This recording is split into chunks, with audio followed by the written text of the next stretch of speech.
নামাজে জানাজার আগে শেষবারের মতো আপসহীন নেত্রী বেগম খালেদা জিয়ার মরদেহ নিয়ে আসা হয় গুলশানে তার বড় ছেলে তারেক রহমানের বাসায়।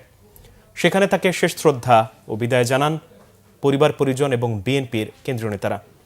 এ সময় মায়ের মরদেহের পাশে বসে কোরআন তেলাওয়াত করেন তারেক রহমান। নাবিল জাহাঙ্গীরের রিপোর্ট, ক্যামেরায় কেজেড সোহেল।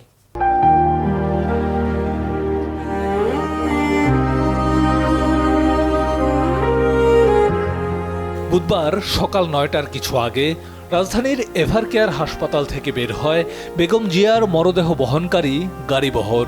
দিনাজপুরের সেই ঘর থেকে ইতিহাসের পথে হাঁটা। অন্তিম যাত্রায় লাল সবুজের পতাকা মোড়ানো গাড়িতে রাষ্ট্রীয় সম্মানে বাংলাদেশের তিনবারের প্রধানমন্ত্রী বেগম খালেদা জিয়া। প্রথম নারী প্রধানমন্ত্রী গড়লেন ইতিহাসের ধার। সংসদে বিরল কণ্ঠস্বর উঠল মানুষের গান। বহুবার তিনি এ পথে ফিরলেও এবার ফিরছেন নিথর দেহে, শেষবারের মতো বিদায় বেলায়। সোয়া ৯টায় বেগম জিয়াকে বহনকারী গাড়িবহর পৌঁছায় গুলশানে অবস্থিত তার বাসভবন ফিরোজার পাশে বড় ছেলে তারেক রহমানের বাসভবন ১৯৬ নম্বর বাসায়। খালেদা জিয়া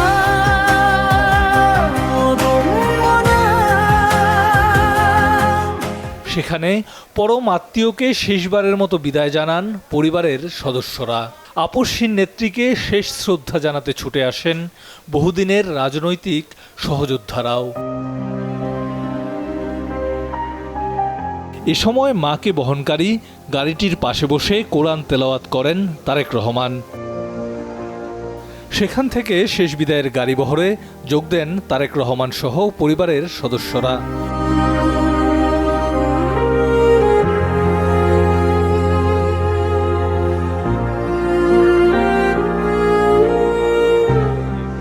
পরে ১১টা ৫ মিনিটে বেগম জিয়াকে বহনকারী গাড়িবহরটি আবারও মানিক মিয়া এভিনিউর উদ্দেশ্যে যাত্রা শুরু করে।